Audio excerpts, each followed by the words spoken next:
Awuzu billahi minash shaitani rajim bismillahir rahmanir rahim. Ẹ káàsán kúrò lè kalẹ̀ ṣàlàáfíà lè wà. Gẹ́gẹ́ bí èmi náà ṣe wà lénìí. If this is your first time here, happy new year. This is your first time this year here, happy new year. Ẹ̀yin èèyàn, ṣé ẹ mọ̀ pé mo máa sọ̀rọ̀ ní black seed therapy, on point by 2 black seed therapy. So mo fẹ́ ṣe illustration. As a man, báwo lo ṣe fẹ́ sí? Ṣé báyìí lo ṣe fẹ́ sí? Àbí báyìí lo ṣe fẹ́ sí as a man? You understand? Èmi ò sọ pé eléyìí náà ò dáa o. Carrots, beautiful. Eléyìí náà dáa, báwo lo ṣe fẹ́ sí? Àbí eléyìí, báwo lo ṣe fẹ́ sí?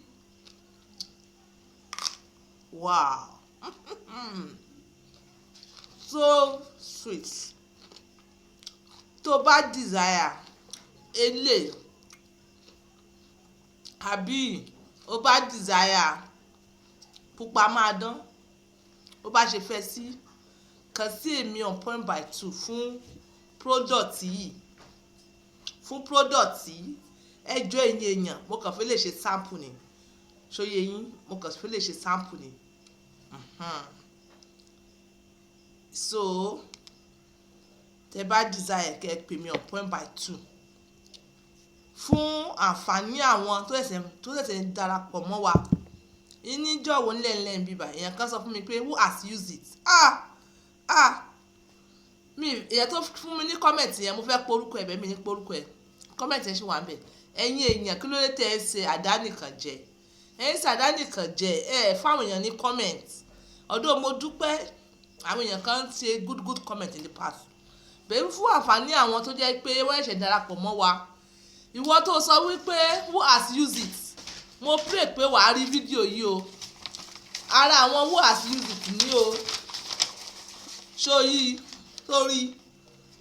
Ara àwọn who has used it. Ẹ̀yin tèmi tẹ́ kàn sí mi, mo dúpẹ́ lọ́wọ́ yín gan o. Ara àwọn who has used it.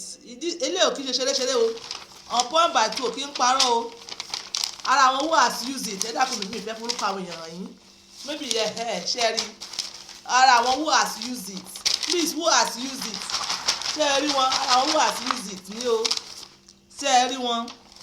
Wọ́n tó sọ pé who has used it? Ara àwọn who has used it. Ẹ̀yin èèyàn selfish.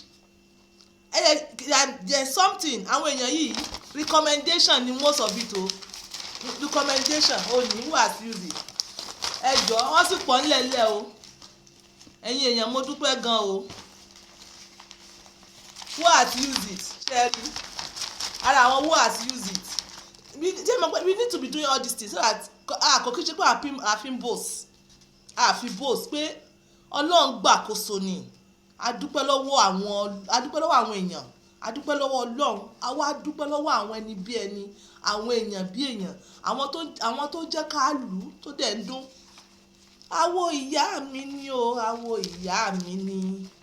Ẹ má mà bínú, àwo ìyá mi ni. Òní sóyè yín. Who has used it? Ó bó ṣe sọ pé who has used it yẹn, inú ń bí mi. Ẹ̀yin èèyàn, mo fẹ́ wá live fún product yìí. Ó tó bẹ́ẹ̀ ojú bẹ́ẹ̀ lọ. Àwọn èèyàn sọ fún mi bẹ́ẹ̀. Wọ́n ní on point wá live. Mo fẹ́ wá live. But nígbà tí wọ́n bá ti gbé live yẹn, ẹ rò bóyá nítorí òní who has used it. Òní who has used it. A ṣe gan òní. Pack the rest for me. Who has used it? Mama sọ pé who has used it mọ́. Who has used it yẹn ó ń bá mi thousands of paper. Who has used it kọ́? Tó yé yín.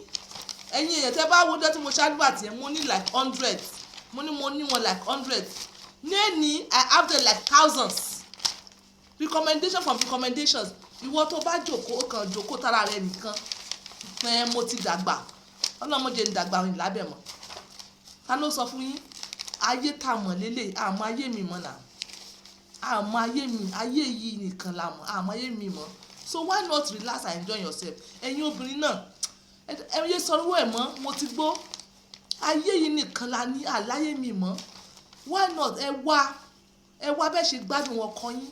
Ẹ̀yin ọkọ náà ẹ wá bẹ́ẹ̀ ṣe máa gbádùn ìyàwó yín lórí on point by 2 black seed therapy. Ẹ̀yin kan ẹ rò pé black seed nìkan ni, rárá. Black seed mo sọ fún pé mo fi kóòsì ẹ̀ nítorí pé kí ni mo need àwọn nutrients kan nínú black seed yẹn.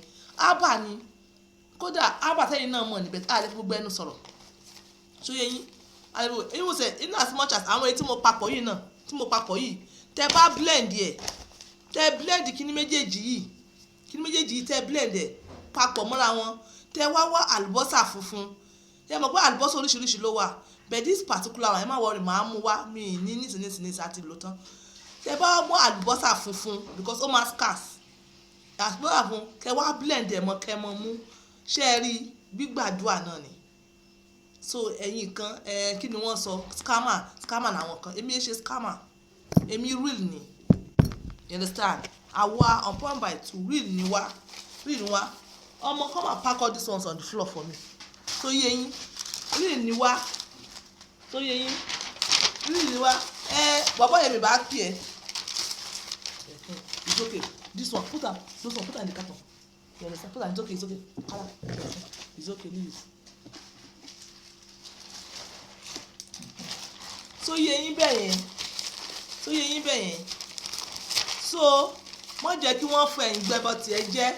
A fẹ́ wá live ẹ̀yin èèyàn tẹ́ ẹ kọ̀ tẹ́ ẹ fáwọn èèyàn ní comment tẹ́ ẹ̀yin nìkan gbádùn ẹ̀ kò dáa. Ẹ fáwọn èèyàn ní comment, ẹ jẹ́ káwọn èèyàn mọ̀ pé agbára Ọlọ́run gbàkóso k'Ọlọ́run gbàkóso. Ẹ fáwọn èèyàn ní comment tẹ́ ẹ bá fẹ́ lórí name yín ẹ change orúkọ yín, ẹ jẹ́ káwọn èèyàn mọ̀ pé Ọlọ́run wà. Ọdún mo dúpẹ́ lọ́wọ́ ẹ̀yin èèyàn kan tó yẹ yín, èmi mo mọ̀ pé Ọlọ́run ló ń jẹ́ Ọlọ́run ló ń lù ú tó fi ń dún, Ọlọ́run ló ń lù ú tó fi ń dún àwa kọ́ tó yẹ yín. Bẹ́ẹ̀ jẹ́ káwọn èèyàn mọ̀ pé who has used it yẹn kíni yẹn gan bí mi nínú tó yẹ yín. Àwọn èèyàn lọ́dọ̀ pé ẹ máa ń my comment, èmi máa ń my comment nígbà mi tó yẹ yín àwọn reasonable comment o bí irú eléyìí orí ọ̀fẹ́ ni ó fẹ́ jẹ àǹfààní ni ẹ jẹ́ káwọn èèyàn mọ̀. Màá wá live àá try ká wá live lórí product yìí tó yẹ yín. Ẹ̀yin tẹ́ ti bá wà rà tẹ́ ti jóore ọ̀fẹ́ ẹ pè wọlé, ẹ jẹ́ káwọn èèyàn mọ̀ pé agbára Ọlọ́run gbàkóso, ẹ jẹ́ káwọn èèyàn mọ̀ pé Ọlọ́run gbàkóso. Kéèyàn kan ṣe wá darapọ̀ mọ́ wa pé wá ní who has used it who has used it kẹ̀ who has used it kẹ̀ almost everybody has used it yes.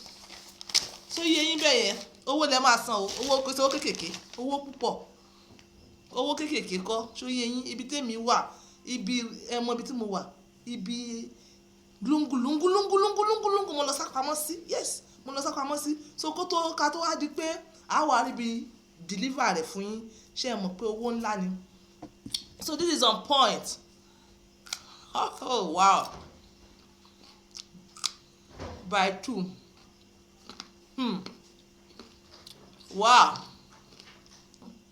gbogbo ẹ̀ ló dùn àmọ́ ó yẹ kó mọ̀ nà, ẹ má jẹ́ kó kákò, a fẹ́ kó nà, nínà ló dùn. Tó bá kákò ó mọ sáwà, nínà ló dùn nínà.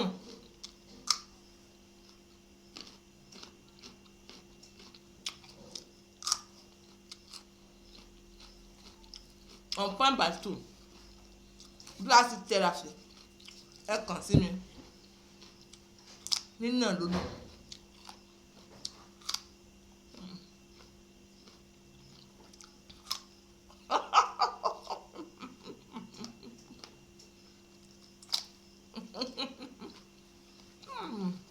Ẹ wo ẹ bá ti ra on point by 2 therapy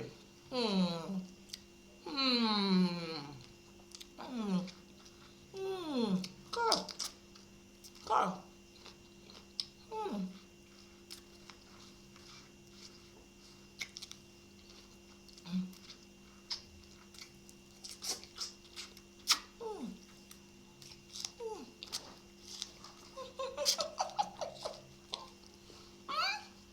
Tábà ti rà á product mi ó ṣe máa gbádùn ẹ̀ nìyẹn.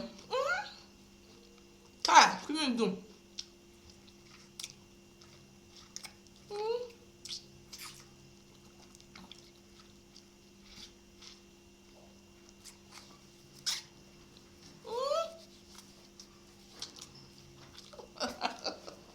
This is of 4/2 using my words for others. Ọlọ́gbọ́n ló lè yé. Bye for now.